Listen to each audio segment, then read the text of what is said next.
Hello everyone, welcome to Achievers podcast. आज इस podcast में जिस अचीवर से हम लोग बात करने वाले हैं उनका नाम है श्रेयस, जिनका जेई मेन का रैंक अराउंड 500 था और जेई एडवांस्ड का रैंक अराउंड 1000 था। वो क्लास 12 पास आउट के बैच में ब्रदर्स एकेडमी में आए थे और उनका ये जो रैंक है वो तो अचीवमेंट है ही, इससे बड़ा अचीवमेंट है उनका ग्रोथ स्टोरी।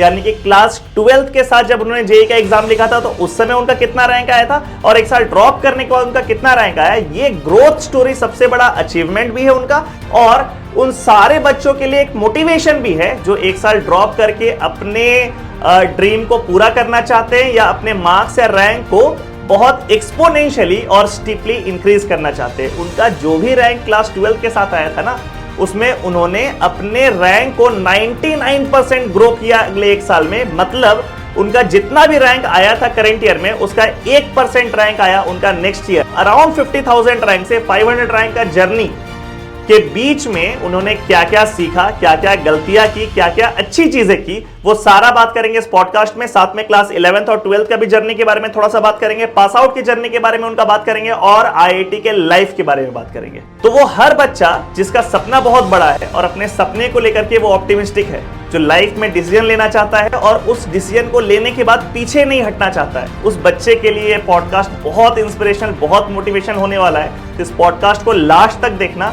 और कमेंट सेक्शन में जरूर बताना कि आपको ये पॉडकास्ट कैसा लगा। तो तुम क्लास 12th के साथ जेई का एग्जाम लिखे, हाँ।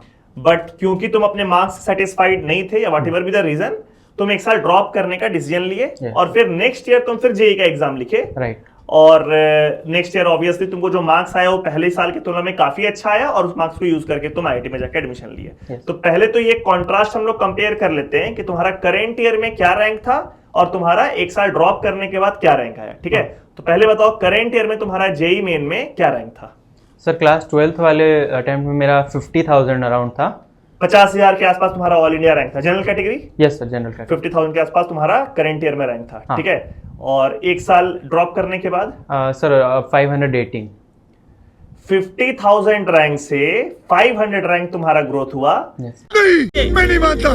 और नेक्स्ट ईयर तुम जे एडवांस भी क्वालिफाई किए because you are studying in IIT. तो जे एडवांस का अपना रैंक शेयर करो। सर 1048 था ये एडवांस। मतलब ये जो बात होता है बाजार में कि ड्रॉप करने पे मार्क्स बहुत नहीं बढ़ता है, रैंक बहुत नहीं बढ़ता है, लोग इस तरह का बात कर रहा है, तो तुम तो उसके बिल्कुल कॉन्ट्रास्टिंग रिजल्ट्स दिए हो। अगर तुम्हारा एग्जांपल कोई सुने तो ये वाला तो मिथ खत्म हो जाएगा बिल्कुल भी। yes, sir. तो ये मेरे को थोड़ा बताओ कि जेई मेन में करंट ईयर में तुमको जो भी रैंक था, तुमको पता है कि इंडिया में इंजीनियरिंग कॉलेजेस बहुत सारे हैं। ठीक है, तुमको ठीक ठाक कॉलेज मिल जाता बाबू, 40-50 हजार रैंक में ठीक ठाक कॉलेज मिल जाता है। ठीक है, इनफैक्ट तुम जेई मेन क्वालिफाई भी किए होगे उतना रैंक में, तो but still you didn't take admission. Yes sir. क्यों? सर जो स्ट्रॉन्गेस्ट फीलिंग मेरे अंदर था जो मेरे को प्रिवेंट किया कॉलेज में एडमिशन लेने से, वो था कि मेरे को ये लगता था कि मेरा बेस्ट नहीं हुआ है। मतलब ये इतना रिकरिंग फीलिंग था कि मेरा एग्जाम होने के पहले ही, जे एडवांस के पहले ही मेरे को लगता था हम जितना भी अच्छा ले आएंगे, मेरे को लगता नहीं है कि हम खुश होंगे इससे। ऑल्दो वो तो बहुत सब्जेक्टिव है कि खुश कैसे हो सकता है, किसी को हो सकता है ऑल इंडिया रैंक 2 में भी खुशी नहीं है, लेकिन मेरे को ये है कि मेरा अगर कंप्लीट एफर्ट से जो रिजल्ट आएगा वो देख के कितना अच्छा लगेगा, सेटिस्फैक्ट्री लगेगा, उससे हम जहां जाएंगे वो कितना अच्छा होगा।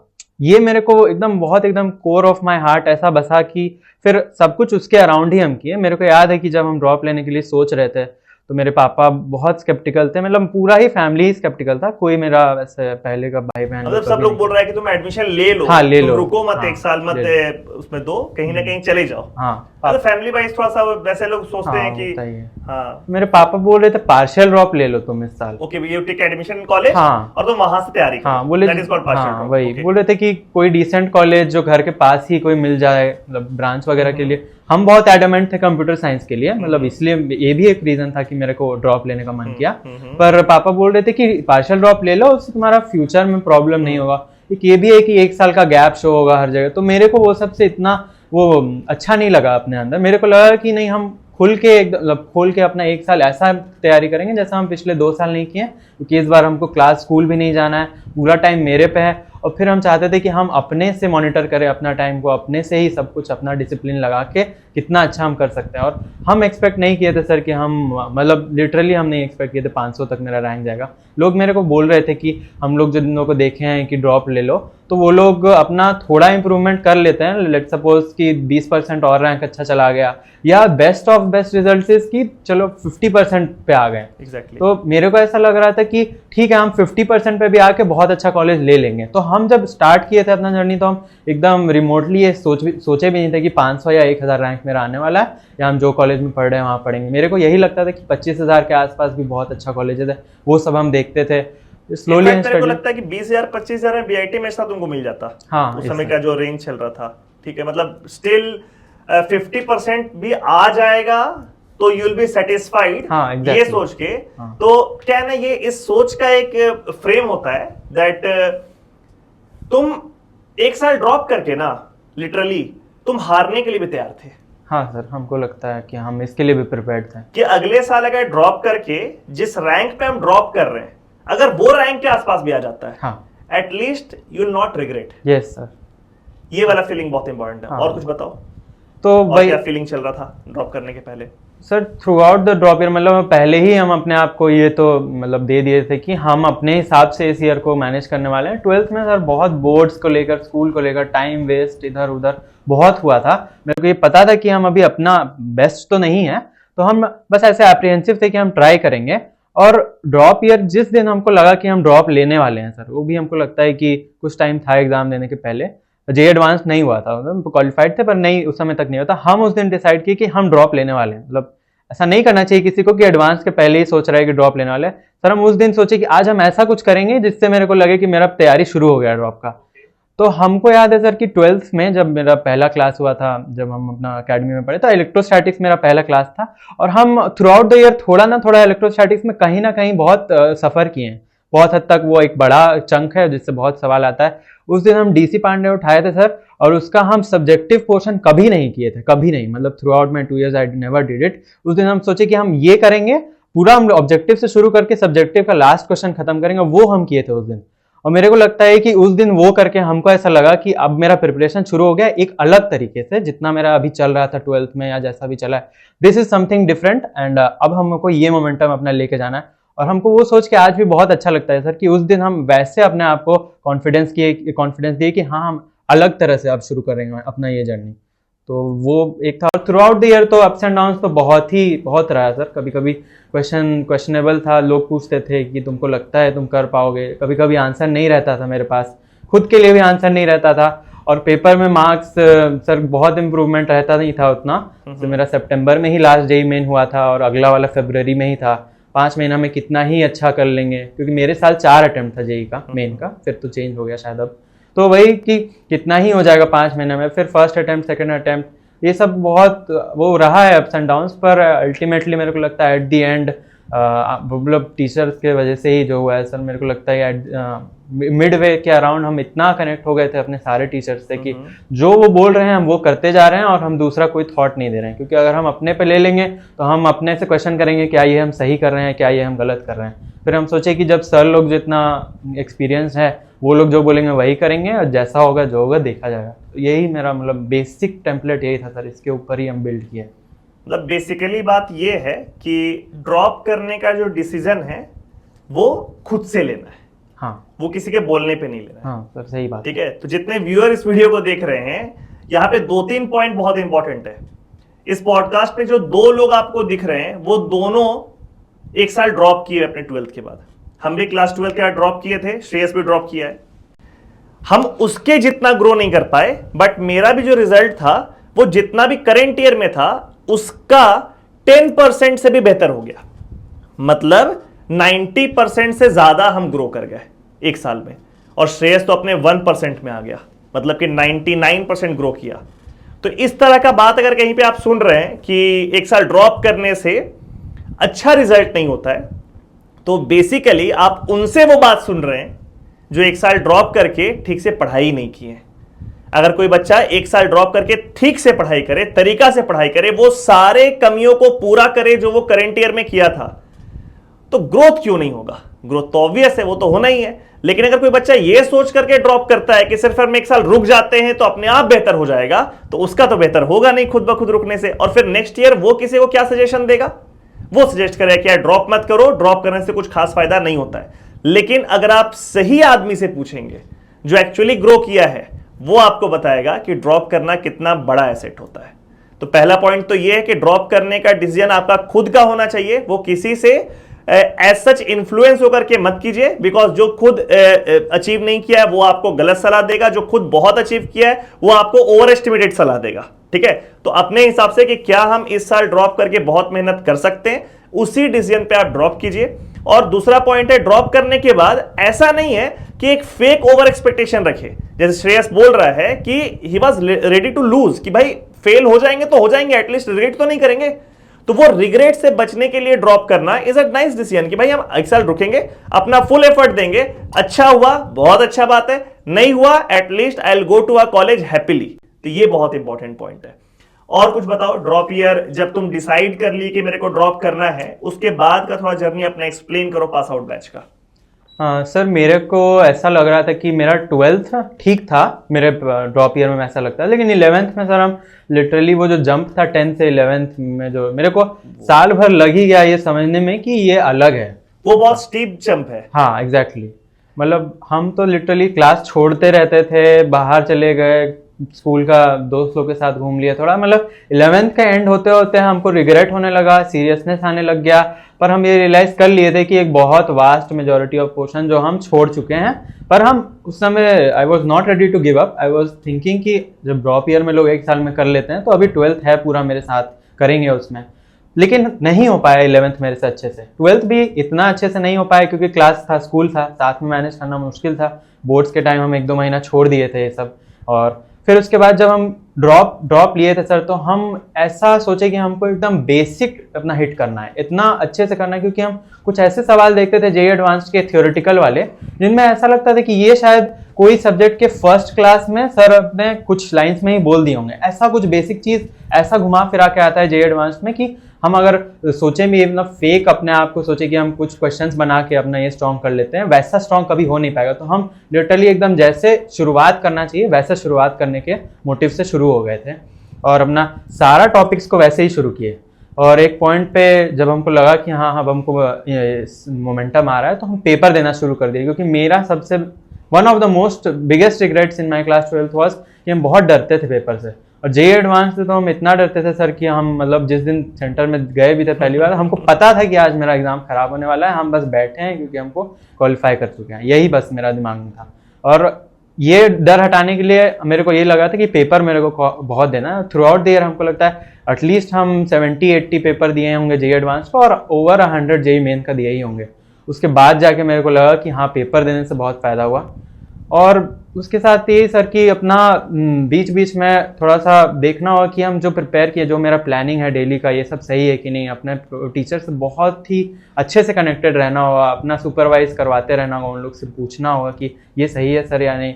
कहीं कहीं हम लोग अपने आप को मिसगाइड कर लेते हैं अपने दोस्त लोग से, पीयर लोग से। हो सकता है आपका पीयर वैसा ना हो, मोटिवेटेड ना हो जैसा हो। मेरे बहुत दोस्त लोग ड्रॉप लिए थे सर, पर वैसा किसी में नहीं था कि इस बार बहुत अच्छा कर लेना है। मतलब वो ऐसा मेरे को नहीं लगा कि हम किसी के साथ बैठ के अपना एम्बिशियसली ये करें कि हाँ 1 साल बाद हम लोग को बहुत अच्छे से करना है। आई वॉज कट ऑफ, मतलब सोशली मेरा मतलब किसी से कोई ज़्यादा बातचीत नहीं था। घर पे अपने मम्मी पापा लोग से ही ज़्यादा करता था, और जो था वो खुद से और टीचर्स के साथ ही था। मतलब मोस्टली यही मेरा ड्रॉप ईयर का रहा मन में। तुम जो क्लास 10th के बाद का अपना बात बताए ना, हाँ, एक 10th के बाद 11th में आए, तो मेरे को वो बहुत स्टीप चेंज था स्टैंडर्ड में, लेवल में। yes, तो मेरे को 1 साल लग गया चीजों को समझने में। yes, ये बेसिकली इग्नोरेंस की वजह से होता है। हाँ, होता क्या है, जैसे हम क्लास 11th के बच्चों को बोलते भी ये बात, एक कहानी हम लोग सुने थे ना बचपन में, भेड़िया आया भेड़िया आया भेड़िया आया। हाँ, वो कहानी कुछ ऐसा था कि एक चरवाहा था और वो हमेशा गांव वालों का मजा लेने के लिए बोल दिया करता था, भेड़िया आया भेड़िया आया भेड़िया आया। ठीक है, गांव वाले लोग हथियार लेकर के पहुंचता था और देखता था कि तो मजा ले लिया मेरा, ठीक है, और फिर वो लोग वापस चल जाता था। और एक दिन एक्चुअली भेड़िया आ गया, और उस दिन जब वो चिल्लाया तो कोई इसको मदद करने के लिए नहीं आया। ठीक है, एग्जैक्टली ऐसे ही एक बच्चे के लाइफ में होता है बिफोर क्लास 10। जब वो क्लास 8 से 9 जाता है तो सब लोग क्या बोलता है कि देखो क्लास 9 जो है वो क्लास 8 के जैसा नहीं है, ये बहुत टफ है, ठीक है, मेहनत करना पड़ेगा इस बार तुमको, नहीं तो ऐसे तो नहीं चलेगा काम। लेकिन वो क्या ऑब्जर्व करता है कि क्लास 9 जो था वो 8 के ही जैसा था मोटा मोटी, तो उसको क्या लगता है कि सब बिना मतलब का डरा रहा है, झूठ बोल रहा है सब, ठीक है, वही भेड़िया आया हो रहा है। फिर वो 9 से 10 जाता है, सब लोग क्या बोलता है, देखो यार ये 10th है, बोर्ड एग्जाम है इस बार रिस्क नहीं लेना है, बहुत मेहनत करना, 9th नहीं है। और वो क्या पाता है कि क्लास 10th भी 9th के ही जैसा था। तो इवेंचुअली जब 3-4 बार ऐसा हो जाता है ना, तो 11th में जब बच्चा आता है और हम लोग के यहाँ मान लो एडमिशन लिया कोई बच्चा, जब उसको बोल रहे हैं कि बाबू सिलेबस वास्ट है, स्टैंडर्ड जो आप देख करके आए क्लास 10 तक वो नहीं है, जेई अलग है, तो उसको क्या सुनाई दे रहा है, भेड़िया आया कि 4 साल से यही सुन रहे हैं सर, है ना, कुछ चेंज नहीं मिला है, इस बार भी नहीं मिलेगा। But the important point is कि इस बार भेड़िया एक्चुअली आ गया है इस बार एक्चुअली आ गया है। हाँ। और जब तक ये समझ में आता है कि भेड़िया इस बार एक्चुअली आ गया है, ये लेवल एक्चुअली जंप हुआ है इस बार, तब तक वो वाला फेज निकल जाता है जो तुम्हारा निकला। देखो तुमको तो रिवाइवल का जगह मिला, तुम एम्बिशियस स्टूडेंट थे, तो क्लास 12th के बाद तुम ड्रॉप करने का डिसाइड किया और फिर तुम्हारा अच्छा हो भी गया। लेकिन बहुत सारा बच्चा को रिवाइवल का मौका नहीं मिलता है।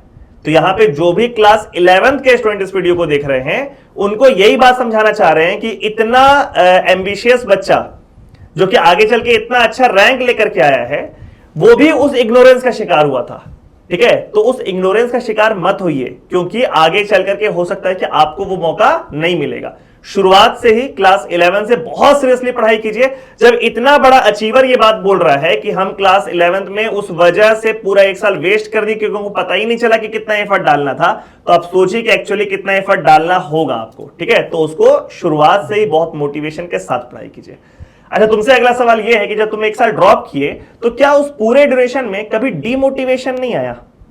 हाँ सर, बहुत ज़्यादा ही डिमोटिवेशन आता था, स्पेशली क्योंकि प्रोग्रेस बहुत स्लो है। जो मेरा जो 12th का है, अब मेरे को एकदम इमीडिएट जंप तो कभी नहीं मिलने वाला था, ये मेरे को पता भी था। पर जैसे ही हम पेपर देना शुरू किए और उस समय जो मार्क्स आता था, फिर सिमिलर ही मार्क्स आने लग गया। मतलब इनफैक्ट 10-15 नंबर कभी कभी नीचे, थोड़ा कभी ऊपर, पर सिमिलर ही आने लग गया। तो उस पॉइंट पे यही लगा कि चलो अब 2 महीना 3 महीना हो गया है, पेपर देने पे वापस आए, पर फिर भी कोई प्रोग्रेस नहीं है। तो वही हिट करता है कि क्या बाकी लोग सही था, क्या हम गलत थे।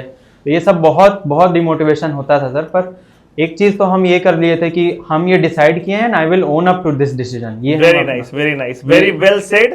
हम यहाँ पे थोड़ा इंटरप्ट करेंगे बिकॉज ये बात जो श्रेयस बोला है वो शानदार है।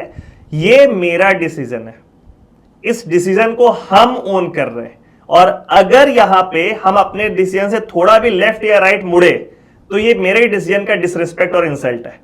और आज इस पॉइंट पे अगर डिसीजन मेकिंग में हम इतने फर्म नहीं है, तो आगे चल करके तो मेरे को बहुत बड़ा डिसीजन लेना है। तो ये वाला पॉइंट बहुत इंपॉर्टेंट है कि सब लोगों को जब एक बार वो डिसाइड कर ले कि मेरे को 1 साल ड्रॉप करना है, फिर उसको कोई भी नॉइज नहीं सुनना है, फिर उसको अपने डिसीजन का रिस्पेक्ट करना है। Okay, continue. सही बात है, मेरे को भी यही था सर कि जब हमको वो लगा कि इतना, जब हम सोच के इतना मतलब दिल से ये डिसाइड किए हैं कि ये मेरे को अपने आप को चांस देना है, लड़ के डिसाइड किए हैं, मतलब लोग इतने कोई ऐसा पॉजिटिव सेंटिमेंट नहीं मिला जब मेरे को, तो हम खुद से जब ये सोचे कि हमको लेना ही है, तो हम उस समय एक्सपेक्ट भी नहीं किए थे कि थ्रू आउट माई जर्नी लोग आके मेरे को ऐसे बोलेंगे कि कोई बात नहीं हो जाएगा, कोई बात नहीं हो जाएगा। तो हम क्योंकि खुद पे ले लिए थे सर, तो इट वाज माय रिस्पॉन्सिबिलिटी कि हमको इसको कैरी फॉरवर्ड करना है। तो फिर थ्रू आउट द टाइम, हम भले ही मेरा टाइम खराब जा रहा था, अच्छा जा रहा था, हम ये जरूर था कि हम इसको रिग्रेट नहीं करेंगे, और हम आज भले ही जैसा हुआ होगा, कल फिर से उठ के फिर से वही रूटीन फॉलो करना है और एकदम और डिलीजेंटली करना है, ताकि कल मेरा दिन अच्छा हो। ऐसे करके मेरे को लगा सर कि ये इंटेंट मेरा जब से अच्छा हो गया, तो मेरे को बहुत ज़्यादा प्रोग्रेस दिखा। जब मेरे मार्क्स में बहुत इंप्रूवमेंट दिखने लग गया, मैं मॉक टेस्ट देने लग गए, बहुत एकदम वॉल्यूम में देने लग गए, इतना ज़्यादा देने लग गए, जैसे एक दिन में 2-2 जेईई मेन का पेपर दे रहे थे, बाद में एडवांस भी दिए, 2-2 पेपर दे रहे थे, फिर 200 टच किया, फिर कभी कभी 250 टच कर जाता था। जब 250 टच कर गया सर, तो मेरे को लगा कि ये क्या पता हम 25,000 का या जो भी सोच रहे हैं डिवाइड बाय 2 का, हमको लगता है कि मेरा पोटेंशियल शायद जितना है हम जानते भी नहीं है। फिर मेरे को थोड़ा वो मतलब खुशी हो गया कि हम सही किए हैं, और फिर तो आई मतलब just went with the flow. वो मेरा एक इनर्शिया बन गया था उस समय तक कि अब मेरा प्रोग्रेस हो रहा है और अब मेरे को वैलिडेशन मिल रहा है मार्क्स से, अब बस इसको कंटिन्यू करना है। फिर वही मतलब 6 महीना हो गया, अब 6 महीना और मेहनत करना है, फिर वही करते रह गए सर। और फिर मेरे को जब पहली बार जेईई मेन में एक अटेम्प्ट में 260 आया था, जब हम काउंट किए थे रात में, मतलब वो पेपर का रिजल्ट आया, हम रात भर सो भी नहीं पाए थे सर, क्योंकि हमको विश्वास नहीं हो रहा था कि हम 260 टच कर पाएंगे। 260 पे हम समझ गए थे 99.9 टच करेगा मेरा परसेंटाइज। तो मतलब that was unbelievable for me. आज तक भी मेरे को लगता है मेरा रैंक लाना इतना खुशी नहीं था जितना मेरे को उस 6 महीना का एफर्ट का जो मेरे को वैलिडेशन मिला उस दिन किया है, I could do so much कि इतना रैंक इतना मार्क्स मेरे को आ पाया, वो तो आई विल नेवर फॉरगेट। 2-3 चीज यहां से हम तुरंत एक्सट्रैक्ट कर लिए अभी तुम जो बात बोले। पहला बात है कि वो जो 6 मंथ्स का वैलिडेशन था वो ज्यादा इंपॉर्टेंट था as compare to rank, yes because आप जर्नी को सक्सेस की तरह लेते हैं, डेस्टिनेशन को नहीं। आप प्रोसेस पे ट्रस्ट करते हैं, ठीक है। पहला पॉइंट तो ये हो गया। दूसरा पॉइंट है कि तुम जो ये बात बोले कि एक बार हम डिसीजन अगर ले लिए तो उस डिसीजन पे कायम रहना ये मेरा जिम्मेवारी है, ठीक है। पता है किसी भी बड़े एग्जाम को क्वालिफाई करने के लिए 2 तरह के स्किल चाहिए होता है। एक होता है हार्ड स्किल, यानी कि area specific skill, like to qualify JEE you need to have a hard skill on PCM, physics chemistry maths core subjects है, और उसमें तुम्हारा एक्सपर्टीज अगर है, कॉन्सेप्ट्स हो गया, लॉजिक हो गया, प्रॉब्लम सॉल्विंग हो गया, तो वो है हार्ड स्किल। वो एरिया स्पेसिफिक है। हर एक प्रोफेशन के लिए हार्ड स्किल्स अलग होता है, बट पता है सॉफ्ट स्किल जो है ना वो सबके लिए सेम होता है। उसमें से एक बहुत इंपॉर्टेंट सॉफ्ट स्किल है डिसीजन मेकिंग और उस पर कायम रहना। वो सॉफ्ट स्किल तुम्हारा अच्छा है। इनफैक्ट बाकी सब बहुत सारा और सॉफ्ट स्किल्स है, लेकिन जब तक सॉफ्ट स्किल्स अच्छा नहीं होगा तब तक कोई भी सक्सेसफुल नहीं होगा। तो सॉफ्ट स्किल अच्छा होता है और विद हैबिट उसको अच्छा किया जाता है, ठीक है। तो ये बहुत इंपॉर्टेंट पॉइंट था कि एक बार अपना डिसीजन ले लो तो उस पर कायम रहो। और दूसरा पॉइंट ये तुम बोले कि रिजल्ट से ज्यादा वो जो जर्नी के बीच में जो तुम्हारा प्रोग्रेस हुआ ना उसको देख के तुम बहुत खुश थे। ज्यादातर बच्चा वहीं पर जो है वो शॉर्ट टर्म गेन और लॉन्ग टर्म गेन के बीच में फंसा रह जाता है, ठीक है। तो जर्नी को तो एंजॉय करना ही चाहिए। अच्छा, अब तुम क्या सजेशन देते हो इस साल क्लास 12th में जो भी बच्चे एग्जाम लिखे हैं जिनको अपने एक्सपेक्टेशन के अनुसार रैंक या मार्क्स नहीं आया है, किस बच्चे को एक साल ड्रॉप करना चाहिए? सर पहला तो यही सवाल मेरे को जो मैंने पूछा था खुद से और जो सबको पूछना चाहिए, क्या ये मेरा बेस्ट रिजल्ट है? पहले तो ये, क्योंकि ऐसा नहीं हो सकता है, ऐसा नहीं होता है। मतलब हम भी मानते हैं कि जो एक कैलिबर होता है एक बच्चे का जो शायद एक ऑल इंडिया रैंक 1 का है वो हम शायद कभी ना अचीव कर पाए। जस्ट मतलब एक प्रैक्टिकल थॉट है। तो हर बच्चा हो सकता है अपना बहुत एफर्ट करने के बाद भी एक डिसेंट रैंक लाए और फिर भी सोचे ये खराब है, तो वो बहुत मतलब वो सोसाइटी की वजह से ये सब, ये मेरे को अच्छा नहीं लगता है। तो वहां पे अगर उसको लगता है कि नहीं I have given it my best and still जो हम अचीव किए हैं this is a decent rank, I can get a good college, तो वहां पे आई डोंट थिंक कि उसको ज्यादा सोचना चाहिए। बट मेरे को लगता है 99% स्टूडेंट्स ऐसे नहीं होते हैं। तो मोस्ट लाइकली अगर उनको लगता है कि नहीं this was not my best effort and can I do better in next year, मतलब अगले साल बहुत कुछ चेंज करना पड़ेगा, मतलब लिटरली पूरा लाइफस्टाइल ही चेंज करना पड़ेगा, क्योंकि जैसे मतलब जिस तरह से अगर इस एग्जाम को अप्रोच किया गया है उसको बहुत चेंज करना पड़ेगा, तभी ड्रास्टिक चेंज आएगा रिजल्ट में। लाइफस्टाइल चेंज करना होगा, डिस्ट्रैक्शंस हटाने पड़ेंगे, सोशल लाइफ कम करना पड़ेगा, बहुत कुछ करना है। तो are you willing to do it?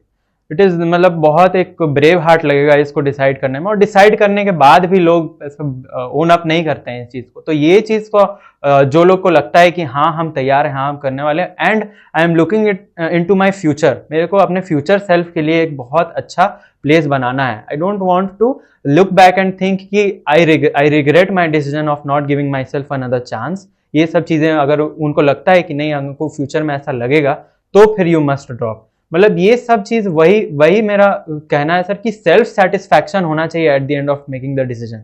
उसके बाद you should not look back whether you decide to drop or whether you don't.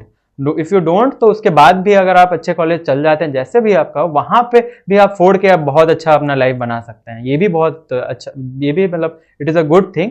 और अगर आप लेते हैं तो फिर you have given yourself this chance and you have must do justice to this. आप अपना 1 साल दे रहे हैं अपने लाइफ का किसी चीज़ के लिए, तो उस पूरे 1 साल को बहुत अच्छे से यूटिलाइज करिए और उसको हमेशा याद रखिएगा कि आपने इतना किसी चीज़ के लिए मेहनत किया।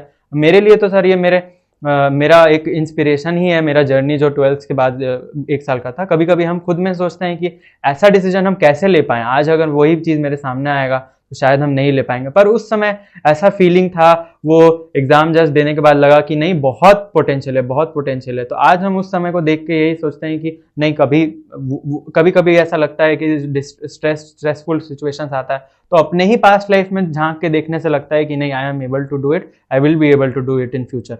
यही मेरे को लगता है। Finally you should be satisfied with your decision and then you should not look back.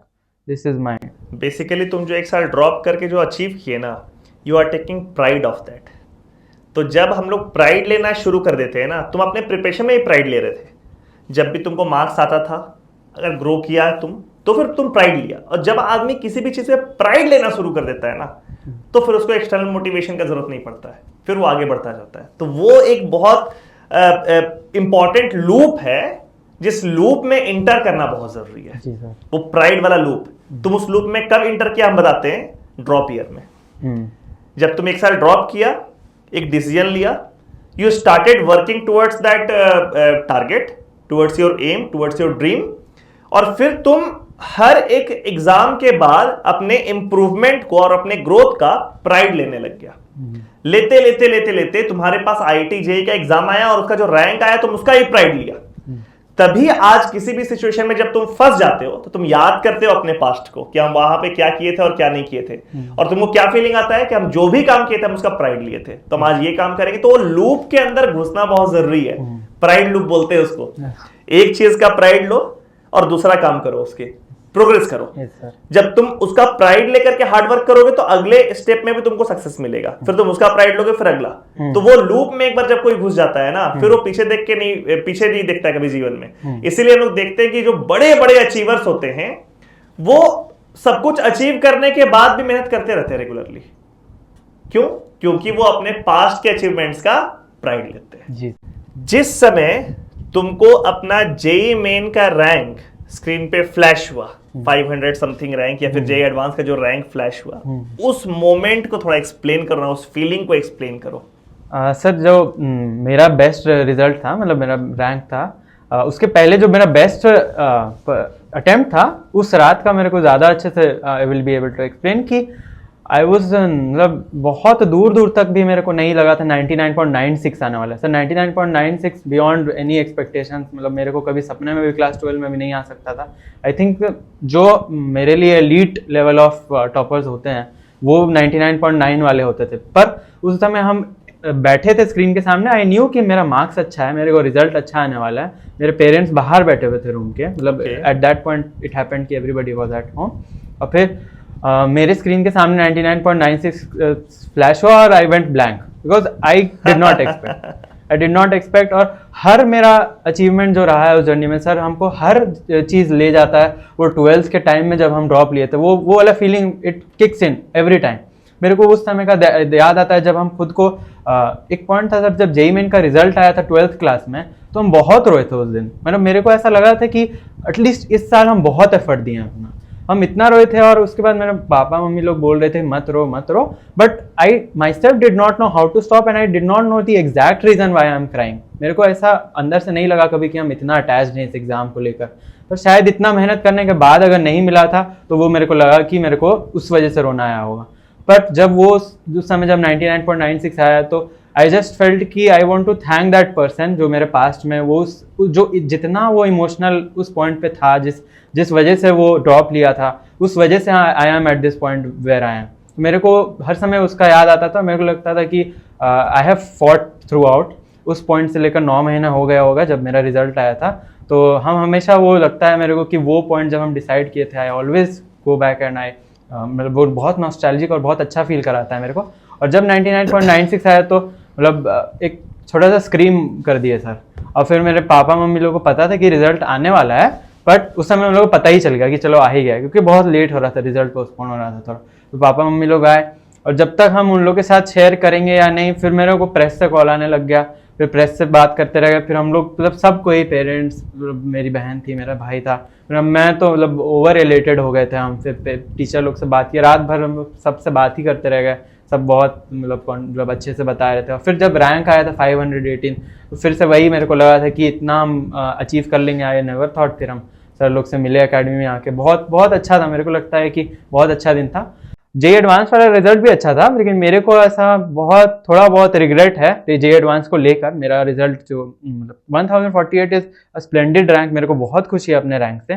पर मेरे को पता है कहीं ना कहीं हम उस एग्जाम में कुछ ना कुछ गलती किए हैं, वो थोड़ा थोड़ा मेरे को पहले बहुत चुभता था। उतना खुशी नहीं हुआ जितना होना चाहिए था। मेरे को लगता है कि eight the and everybody should be happy. But मेरे को याद है जेईई मेन वाले दिन तो एग्जैक्टली मतलब वो तो one of the most happiest days of my life था। मतलब बेसिकली बात ये है कि प्रिपरेशन के दौरान never be satisfied with your preparation, और रिजल्ट जब निकल जाए तो उस समय वो तुम्हारा अर्निंग है। Yes, sir. जो भी रिजल्ट हुआ उसको ओन करना चाहिए। Yes, sir. ठीक है। अच्छा एक बात बताओ, प्रिपरेशन के दौरान ऑब्वियसली तुम्हारा रिजल्ट बहुत अच्छा हुआ है, बट एक और बात है कि ऐसा नहीं कि तुम्हारा वो पास आउट का जो ईयर है वो परफेक्ट बीता होगा। मतलब perfection is a myth. Yes sir. ठीक है, कुछ ना कुछ पास आउट के ईयर में भी देखो, करंट ईयर का रिग्रेट्स पूछेंगे ना तो वो तो तुम लाइन लगा दोगे उस बात का। 11th-12th का बात नहीं कर रहे। पास आउट में भी कुछ ना कुछ ऐसा रिग्रेट्स होगा कि ये काम मेरे को ऐसे नहीं करना चाहिए था, मेरे को ऐसे करना चाहिए था। तो तुम अपने जूनियर्स को जो इस साल ड्रॉप करने का सोच रहे हैं, उनको तुम क्या सलाह दोगे कि यार ये चीज हम ऐसा किए, तुम ये काम मत करना। ठीक है, ये एक पॉइंट हो गया। और दूसरा पॉइंट, ये चीज जो हम किए ये हमको बहुत फायदा किया, इसको जरूर करना। तो 2 पॉइंट है। ठीक है, पहले बात कर लेते हैं वो रिग्रेट्स का, जो तुम नहीं किए बट तुम चाहते हो कि जूनियर्स करें, उससे बहुत फायदा मिलेगा उनको। तो पहला पॉइंट तो यही आता है मेरे दिमाग में सर कि पेपर हम कितना दिए, कैसे दिए। तो ऑल्दो हम बहुत पेपर दिए हैं सर, बहुत पेपर दिए हैं, पर मेरे को लगता था, मेरे को हमेशा डर रह गया सर, जो हम पहले बताया आपको, एक थोड़ा सा डर जो रहता है पेपर का। जब मेरे को पिछले पेपर में गंदा रिजल्ट आया, तो अगले paper when I go into the next paper, वो मेरे को प्रॉपरली जैसे हम एग्जाम के टाइम मोटिवेटेड रहना चाहते हैं वैसा नहीं होता था। तो समहाउ मेरे को लगता है कि मेरे को बहुत और पेपर देना ही चाहिए था। मेरे को पेपर देने से इतना फायदा हुआ है कि जिससे और किसी चीज से नहीं हुआ। बहुत पेपर देने से बहुत फायदा हुआ है, लेकिन मेरे को बहुत और पेपर देना था, ये मेरे को रह गया। मेरे को रिजल्ट के बाद भी लगा कि मेरे को बहुत टाइम था, हम बहुत और पेपर दे सकते थे। स्पेशली जे एडवांस के लिए बहुत वैरायटी का पेपर हमको मन था देने के लिए, पर ठीक है, वो जैसा रहा जैसा हुआ। सेकेंड चीज़ ये है कि हाँ, मेरे को लगता है कि क्लास पार्टिसिपेशन हम नहीं किए ज़्यादा कभी। क्लास पार्टिसिपेशन जिन लोगों को देखते थे सर करता हुआ, उन लोगों को देखते थे कि बहुत अप टू डेट रहता था अपना टॉपिक्स के साथ। मतलब क्लास पार्टिसिपेट कर रहा है, सर का जो बात है वो लोग बोलता है, वो लोग को तुरंत रटा जाता है। ऐसा हम वैसा डर में रहते थे क्लास में, क्या बोलेंगे, क्या सोचेगा लोग, जो मोस्टली बच्चा लोग रहता है, हेजिटेशन रहता है हमेशा वो लोग रहता है। और वो अभी लगता है कि बेवकूफ़ी है और कुछ भी नहीं है, क्योंकि उस समय अगर हमको डाउट है कुछ और हम ओन अप करके पूछ लें एग्जैक्टली ये होता है सर कि और 5 लोगों को ये डाउट होता ही होता है, लेकिन वो सारे के सारे ऐसे ही बैठे रहते हैं कि कोई पूछेगा तो पूछे, नहीं तो मतलब कई बार ऐसा होता है कि बच्चे क्लास में नहीं पूछते हैं, क्लास का पूरा मोमेंटम बिगड़ जाएगा, बट क्लास के बाद एटलीस्ट उन लोगों को तुरंत आना चाहिए पूछने के लिए। वहां पे अगर हेजिटेशन कोई बच्चा रख रहा है तो वो अपना ही नुकसान कर रहा है इवेंचुअली, बिकॉज टीचर को पता नहीं चलेगा इस पूरे क्राउड में किस बच्चे को समझ में आ रहा है, किस बच्चे को समझ में नहीं आ रहा है। ये बहुत इंपॉर्टेंट पॉइंट है कि अपने डाउट्स को कैरी मत करो, उसको जल्दी सॉल्व करो, निकलो उससे। तो वो अपनाने वाला चीज नहीं है कि उसको ग्रहण कर लिए। ग्रहण करना है नॉलेज को, डाउट को थोड़ी ना ग्रहण करना है। कभी कभी तो भूल भी जाते थे सर कि किसी क्लास में कोई डाउट रहा, वो किसी एग्जाम में आया, फिर याद आया कि ये डाउट मेरा कभी सॉल्व ही नहीं हो पाया। कितना बुरा लगता होगा। हाँ, वैसे वो तो वर्स्ट टाइम है उसमें। फिर वो गलती करने के बाद तो कभी भूले भी नहीं कि ऐसा ये। तो एक रिग्रेट हो गया कि पेपर्स तुम कम दिया। दूसरा रिग्रेट हो गया कि तुम डाउट्स अपना इजिली सॉल्व नहीं किया, उसमें हेजिटेशन शो किया, पार्टिसिपेशन तुम्हारा कम था, इंटरेक्शन टीचर से कम था। ठीक है, एक और मेरे को लगता है सर कि हम अपने जर्नी में ना बहुत अंडर मोटिवेटेड रहे, मतलब अंडर कॉन्फिडेंट रहे। मेरे को लगता है किसी भी बच्चे को ना ओवर कॉन्फिडेंट होना चाहिए ना under confident.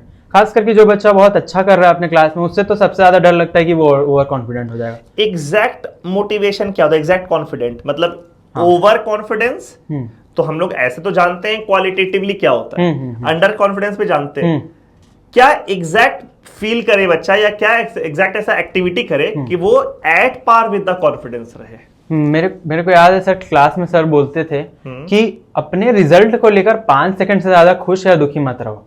I think at whichever point अगर कोई बच्चा ये पा लेता है, this is a very tough thing to achieve, क्योंकि बहुत अच्छा रिजल्ट आने के बाद पूरा दिन में यही लगता है बहुत बहुत अच्छा, बहुत, और बहुत खराब आने के बाद तो मेरा हफ्ता ही बर्बाद हो जाता था कि अगला अच्छा रिजल्ट का तो लगता है, कभी कभी तो लगता है हम ही भगवान है, नहीं और रिजल्ट अगर खराब हो गया तो पूरा लाइफ ही मेरा खराब हो गया, मतलब ये एक रिजल्ट मेरा पूरा लाइफ स्पॉइल कर दिया। और अगर रिजल्ट अच्छा हो गया तो सीधे अपने आप को इलॉन मस्क से कंपेयर करना शुरू कर दिए। ये एक एक्सट्रीम होता है, बिल्कुल सही बात है, तुरंत उससे निकलना है, बिल्कुल, मतलब मोक्ष प्राप्ति हो जाए, वैसा MS धोनी बन जाए आदमी। जी सर, वो पॉइंट अगर अचीव कर सकता है कुछ, और उसके लिए ट्राई करना चाहिए बहुत हद तक, एट अ सर्टेन एक्सटेंट भी अगर हो जाए वो कि हाँ चलिए थोड़ा टाइम तक डिमोटिवेट रहने के बाद you pull yourself up back, क्योंकि बहुत काम करना बाकी है, यही सब सोचते रहेंगे तो कितना टाइम वेस्ट हो जाएगा। और वही ओवर कॉन्फिडेंस जो मैंने देखा, बहुत अच्छे स्टूडेंट्स को देखा ओवर कॉन्फिडेंट होके जो एडवांस में जाके ओवर कॉन्फिडेंस से उनका बहुत लॉस हुआ था। तो वो चीज़ तो मेरे को और ज़्यादा डर लगता है कि चलिए मतलब अच्छे स्टूडेंट्स भी खराब कर सकते हैं एग्जाम। तो ये चीज़ को अगर हटाना है तो एट द पॉइंट कि अब पेपर के रिजल्ट से एकदम वो ना हो जाए कि ज़्यादा इफेक्ट हो जाए, तो वो चीज़ अगर किसी कोई अचीव कर पाता है, that is the optimum confidence level मेरे को लगता है। ओके, मतलब बहुत ज़्यादा इन्फ्लुएंस नहीं होना है उससे। हाँ, नहीं होना। Do your work, get the reward, see it, analyse it, and then proceed, मतलब आगे बढ़ो यार, व्हाट नेक्स्ट। यस सर, ये पॉइंट है, सही बात, ठीक है। और 3 वो वाला पॉइंट बताओ जो तुम किए और तुमको लगता है कि ये शानदार किए, हम सब लोगों को करना चाहिए। हाँ, तो सर एक पहले तो हम जो बताया पेपर के बारे में तो हम जितना बताएं कि ज़्यादा देना चाहिए उतना कम है। मेरे को लगता है कि मेरा अगर पिछले साल से 150 नंबर बढ़ा है तो उसमें 120 नंबर पेपर दे के। अब ये बात तो तुम कैमरा में देख करके बोल दो, क्योंकि बच्चे जो क्लास में क्विज के नाम पे ये लोग ऐसा हो जाते हैं कि ओ सर फिर से क्विज, लास्ट वीक तो ही हुआ था। तो ये मतलब ऐसा नहीं है कि क्विज उन लोग को परेशान करने के लिए ले रहे हैं। क्विज अगर हो रहा है तो वो डायरेक्टली उन लोग के रिजल्ट से एसोसिएटेड है, बिल्कुल, ठीक है। उस चीज को लेकर के तुम कैमरा में ये बात बोल दो, इसको हम अलग से ये वाला पार्ट का क्लिप शॉट्स बना करके हर जगह पोस्ट करेंगे। मतलब पेपर देने से फायदा ये है ना कि सबसे पहला तो ये है कि आप ये सीखते हो कि क्या आपकी गलतियां हैं, एनालाइज आप करोगे ही पेपर देने के बाद, ये तो सही बात है, पर कैसे पेपर देना है, एग्जामिनेशन टेम्परामेंट, इमोशनल बैलेंस, आपका उस पॉइंट पे एंजाइटी ज्यादा ना हो जाए, नर्वसनेस कम रहे, वो जब आप बहुत ज्यादा पेपर दे देते हो ना तो अब आप परे हो जाते हो उस फीलिंग के। तो वो पॉइंट मेरे को लगता है at some extent I was able to achieve. And secondly कि पेपर दे के एनालाइज कर करके मेरे को लगता है ऐसा बहुत सारा टॉपिक था जो हम पढ़े भी नहीं पर एनालाइज कर करके हम सीख गए। जैसे ड्रॉप ईयर में कभी कभी हम ओवरऑल देते थे, ओवरऑल जो सब्जेक्ट्स हम ड्रॉप ईयर में अभी कवर भी नहीं किए, तो इतना पेपर हम दे दिए कि कॉम्प्लेक्स नंबर्स जो शायद बाद में आने वाला था या कोई फिजिक्स का रेडियो एक्टिविटी बाद में आने वाला था, हम एटलीस्ट 100 पेपर में वैसा 100 सवाल बना लिए कि जब हम रेडियो एक्टिविटी पे पहुंचे होंगे तो हमको लगा कि हम हर तरह का सवाल बना चुके हैं। तो वो पॉइंट लगता है मेरे को कि पेपर देने के अलावा कोई ऑप्शन ही नहीं है, पेपर देने के अलावा कुछ वैसे कोई अल्टरनेटिव ही नहीं है पेपर देने के अलावा। तो आई थिंक पेपर देना helps you grow both in knowledge and also how to give your exam. कैसे आपको पहले आसान सवाल चुनने हैं, फिर आपको मीडियम चुनने हैं, फिर आपको टफ चुनने हैं। अगर आप सिर्फ नॉलेज लेके एग्जाम देने जाएंगे तो most likely you will and up solving those questions which you think you can solve and you might get stuck at it for so long that you just spoil your paper। ऐसा होता ही है। और जब आप paper देना सीख जाते हो, जैसे आपने बहुत सारे इजी दे रखे हैं, बहुत सारे टफ दे रखे हैं, बहुत सारे मीडियम दे रखे हैं, तो when you are at the exam you associate it with one of the papers you have given, और फिर वैसा पॉइंट पे आप चल जाते हो। आपका पूरा मसल मेमोरी वैसा हो जाता है कि आप पहले सबसे इजी क्वेश्चंस ढूंढ रहे हो। आपको किसमें कॉन्फिडेंस है कि आप 2 मिनट दे सकते हो, 3 मिनट दे सकते हो। जैसे ही 3 मिनट पार हुआ you just skip that question and you don't waste time. कभी कभी ईगो पे आ जाता है कि काइनेमैटिक्स का क्वेश्चन कैसे नहीं बनेगा, मेरे से आज बना के दिखाते हैं, 5 मिनट 7 मिनट 10 मिनट बना रहे हैं और उसका 4 नंबर है। आप पीछे जाइए, देखिए मैथ्स में आसान सवाल है, वो सब आप करिएगा तो आपको लगेगा कि हाँ अब मेरे से जो बन सकता था इस गिवन फ्रेम ऑफ टाइम में वो बन गया है, अब उन पे ध्यान दिया जाए जो नहीं बन पाया या जो टफ है। ये सब सिखाने वाला सिर्फ एक चीज है, वो पेपर देना, और जितना पेपर दिया जाए उतना कम है, ऐसा मेरे को लगता है। और सर सेकंड चीज जो मेरे को लगा था कि हम नहीं किए 12th तक नहीं किए, मेरे को लगता था कि हम बहुत अंडर एस्टिमेट किए थे एनसीईआरटी को। मतलब कोई मेरा दोस्त लोग भी एनसीईआरटी नहीं पढ़ता था, हम बहुत सुनते थे बाहर वाला लोग को कि NCERT is the Bible of chemistry, NCERT is the Bible of chemistry. Although मेरे को लगता है मेरा notes is more than exhaustive, पर एनसीईआरटी से कभी कभी इधर उधर क्वेश्चन आ जाता है। जेई एडवांस्ड तो मतलब आ जाता है, जेई मेन में आता ही है।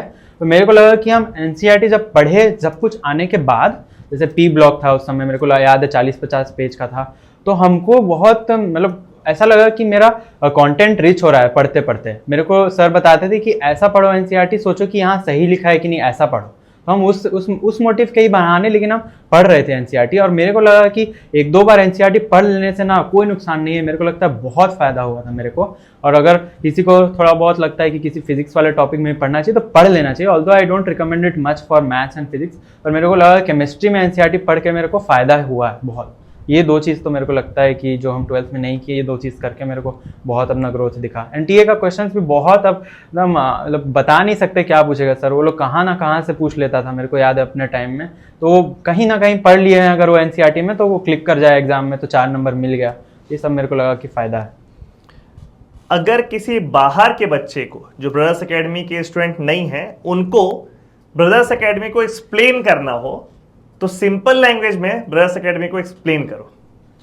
सर ब्रदर्स एकेडमी के साथ जो एसोसिएटेड है टैगलाइन, मेरे को लगता है वो मेरे लिए बना है। मतलब वो बोलते हैं कि all dare few dream you achieve. जिस पॉइंट पे हम अचीव किए थे, आई थॉट दैट कि this is me, all dreamed few dared and I achieved.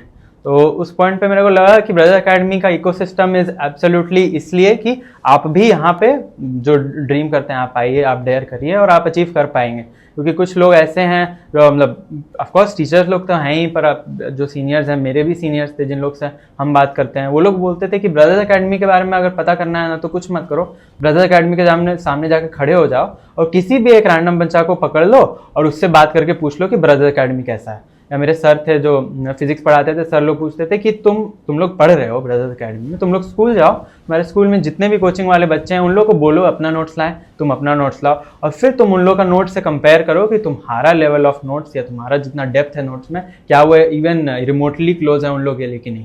और ये सब से भी परे सर मेरे को लगता है कि चलिए अच्छा बच्चा तो कहीं भी अच्छा कर लेगा, लेकिन मेरे को लगता है एक एवरेज बच्चा को एक ऐसा सिस्टम चाहिए जहाँ पे उसको नेग्लेक्ट ना किया जाए, उसको अपलिफ्ट होने का बहुत अपॉर्चुनिटी मिले। और मेरे को लगता है ब्रदर्स एकेडमी में तो आज तक ऐसा है। मेरे को अपने टाइम में भी याद है जब हम A2 में थे स्टार्टिंग में, जो मेरा बैच था, फिर A2 से A1 में, फिर A1 से फिर अपना A0 वाला सिस्टम आने वाला था। फिर तो वही है कि A2 में हो के या A3 में भी हो के मेरा दोस्त लोग, जितने भी दोस्त लोग थे, मेरे दोस्त लोग अपना टीचर के बारे में इतना तारीफ करते थे कि मतलब कोई थक नहीं पाएगा तारीफ कर करके। तो मेरे को लगा था कि हर बैच का हर टीचर इतना क्वालिफाइड है, जब भी डाउट भी पूछना हो तो ये नहीं देखना है कि कौन से टीचर से पूछना है, मेरे वाले सर हैं कि नहीं, बस जाना है और सर से पूछ लेना है, जो अवेलेबल है जिनसे है उनसे पूछ लेना। और ऐसा कभी लगा ही नहीं कि किसी को कम तरह से देखा जाता है, किसी को ज़्यादा तरह से देखा जाता है।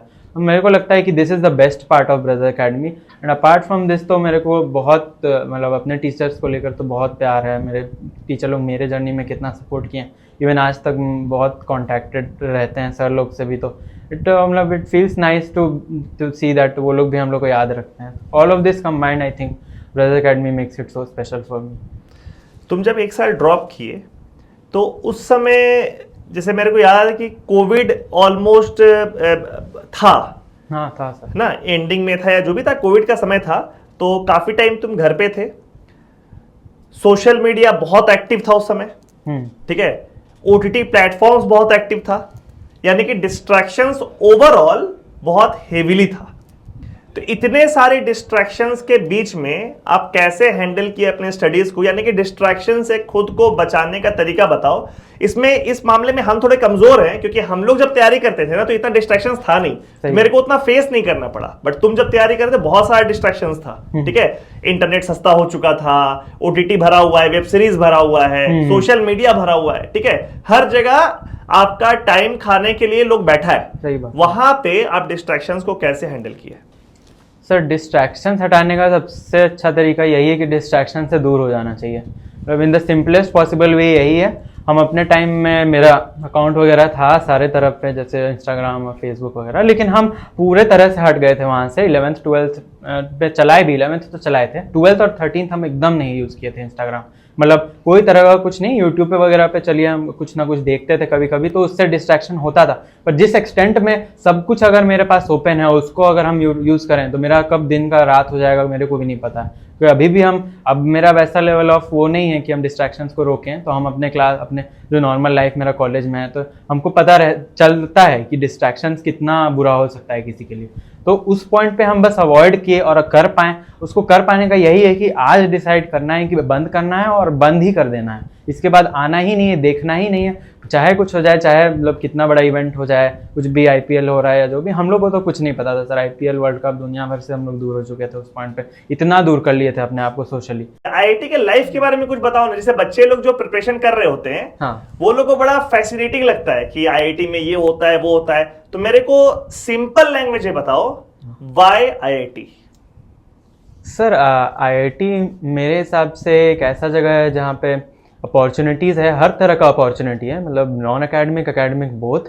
और उसके बाद एक तरह का सेफ सिक्योरिटी है एक बच्चे को, चाहे किसी भी ब्रांच में हो, कि फ्यूचर के बारे में ज़्यादा नहीं सोच के we can try out and explore anything we like to. तो मेरे को जैसे वहाँ के देखते हैं लोग जो भी कर रहे होते हैं, तो उन लोग में एक सिक्योरिटी होता है मन में कि आगे का देख लिया जाएगा, ऐसे करके एक ये जो चीज़ मेरे को लगता है ये और कहीं हम लोग को शायद ना मिले, कि जॉब को लेकर के, करियर को लेकर के हाँ, सिक्योर है। जी एग्जैक्टली। चलो अब थोड़ा पैशन फॉलो करते हाँ, हैं, हाँ, कुछ और एक्सप्लोर करते हैं, हाँ, कुछ नया करने की कोशिश करते हैं, जी, कुछ क्लिक कर गया तो कुछ बड़ा हो जाएगा, हाँ, नहीं क्लिक किया तो वो तो जो है वो है ही। जी, बहुत इंपॉर्टेंट बात है, क्योंकि क्या है ना कि एक बार अच्छे कॉलेज में आप चले गए, फिर क्या है कि अपना एक बेसिक लेवल पे तो आप मस्त हो गए, अब उस पॉइंट से बहुत हाई राइज करने का जगह मिल जाता है। Exactly. मेरे को एक स्ट्रॉन्ग पॉइंट इसमें और भी लगता है, जो हम कहीं कहीं पढ़े भी है, जो बहुत अच्छा इंजीनियरिंग कॉलेजेस होता है ना, वो बच्चों को एक ऐसा इकोसिस्टम प्रोवाइड करता है जिस वजह से वो बच्चे हार्ड वर्किंग हो जाते हैं बाय डिफॉल्ट। बाहर के दुनिया में देखने में लगता है कि अरे तो बहुत मेहनत कर रहा है, बट उसके फ्रेम ऑफ रेफरेंस से वो बड़ा ऑब्वियस सा चीज है, वो बड़ा यूजुअल सा चीज है। ऐसा कुछ जैसे मान लो तुम लोग का जो क्लासेस का स्केड्यूल है वो मेरे को बताओ तो क्या है आईआईटी में? सर वैसे तो सेमेस्टर टू सेमेस्टर डिफर करता है, पर ऐसे जनरली 9:30 से शुरू होके 1 o'clock तक क्लास रहेगा, और फिर 2:30 से 5 के अराउंड तक लैब रहेगा। ये तो करीब सुबह 9 बजे से लेकर के 9:30 बजे से लेकर के शाम में 5 बजे तक आप लोग ऑक्यूपाइड है, ठीक है।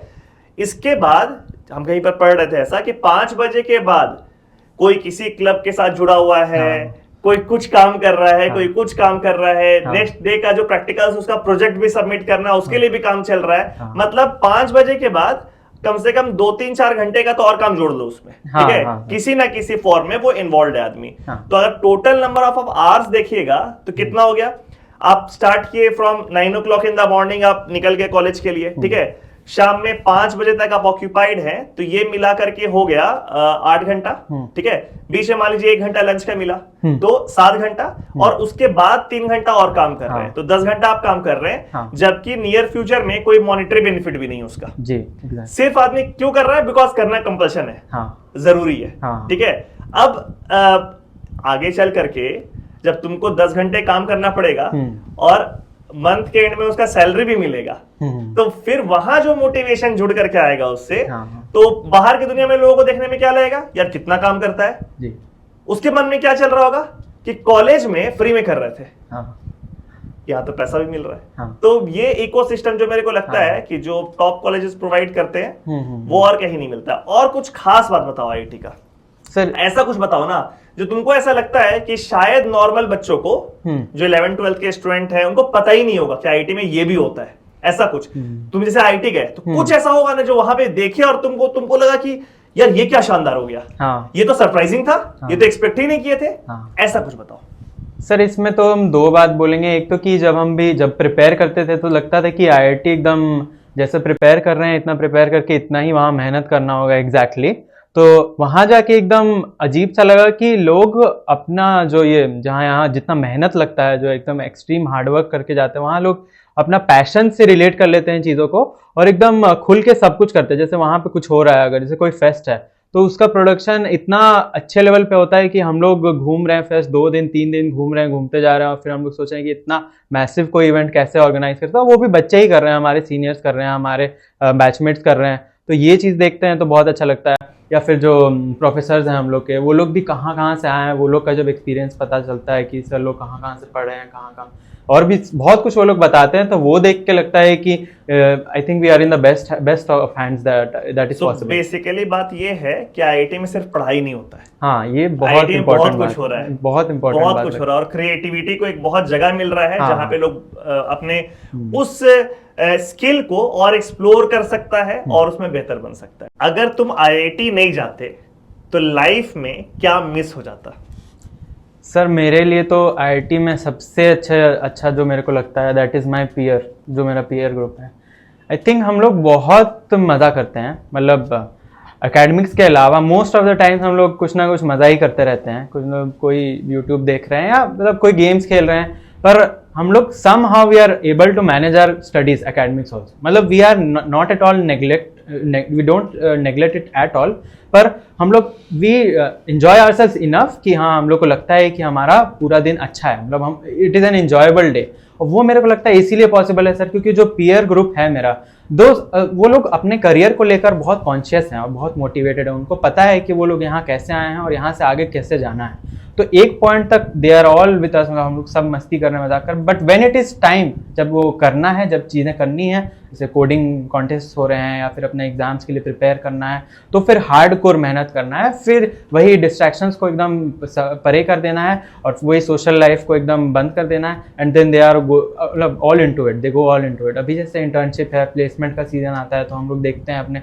भैया लोग को, तो भैया लोग जैसे पहले एकदम मतलब सारे क्लब्स में हैं, ये इधर उधर अपने मस्ती कर रहे हैं, लेकिन जब टाइम आता है उन लोगों का तो फिर they are nowhere to be seen. तब समझ में आता है कि नहीं, उनको भी पता है कि अभी सबसे इंपॉर्टेंट चीज़ है, and they are able to bring वो टाइम बैक जब उनको वो समय का रिक्वायरमेंट था कि अब तो बहुत मेहनत करना है। तो वो लगता है मेरे को कि एक पॉइंट पे जब सबने मेहनत कर ली है थोड़ी, तो वो वहाँ पे सबका रहता है। और पीयर भी मिस हो जाता है सर, मेरे को लगता है ऐसा पीयर जनरली नहीं मिलता। सो बेसिकली तुम्हारा कहना है कि तुम अगर आईआईटी नहीं जाते तो तुम पीयर ग्रुप को मिस कर जाते जो वहां तुमको मिला, और साथ में उस एटीट्यूड को मिस कर जाते कि जिस समय जिस चीज का जरूरत है उस चीज को पूरे मन से करना चाहिए, उसमें कोई भी कसर नहीं छोड़ना चाहिए। Thank you so much Shreyas for your time. ये पॉडकास्ट बहुत शानदार रहा। इनफैक्ट हम लोग अचीवर्स पॉडकास्ट का एक सेशन चला रहे हैं, वो आगे भी कंटिन्यूड रहेगा, तुमको दोबारा बुलाएंगे, लेकिन अब तुमको जब बुलाएंगे तो तुम्हारा प्लेसमेंट हुआ हुआ रहेगा, ठीक है, और तुम्हारे पास एक जॉब रहेगा। हम लोग सिर्फ यही विश कर सकते हैं on the behalf of brothers academy कि तुम्हारा बेस्ट पैकेज लगे आईआईटी से। वैसे भी तुम्हारा कंप्यूटर साइंस ब्रांच है तो अच्छा पैकेज तो तुमको लगना ही है, बट फिर भी तुमको बेस्ट प्लेसमेंट लगे वहां पर। And we wish you a very happy and successful life ahead. We'll meet soon on this podcast again. Thank you so much sir for inviting me यार। मेरे को लगता है कि ये अपने एस्पिरेंट्स, फेलो एस्पिरेंट्स को गाइड करने में मतलब एक रिस्पॉन्सिबिलिटी है मेरे को, and I should always keep up to it. और thank you to everybody in my academy. I think वो लोग सबसे I love them a lot and I will like to keep coming back. Thank you so much इस podcast को last तक देखने के लिए। आई होप श्रेयस जो भी बात आप लोगों को बताया आप उसको फॉलो करेंगे, और अगर आप उसको फॉलो करेंगे देन आई एम श्योर कि आपको अपने करियर में, अपने रैंक में बहुत बेनिफिट मिलने वाला है, ठीक है। अगर आपके मन में भी कोई सवाल है जो आप चाहते हैं कि नेक्स्ट टाइम हम किसी अचीवर से अपने पॉडकास्ट में पूछें, तो कमेंट सेक्शन को यूज करो। इनफैक्ट इस पॉडकास्ट का भी फीडबैक आप कमेंट सेक्शन में दे सकते हैं। और अगर आपको ये पॉडकास्ट अच्छा लगा तो अपने फ्रेंड्स के साथ, अपने बैचमेट्स के साथ या कोई भी दूसरे एस्पिरेंट के साथ जरूर शेयर करना।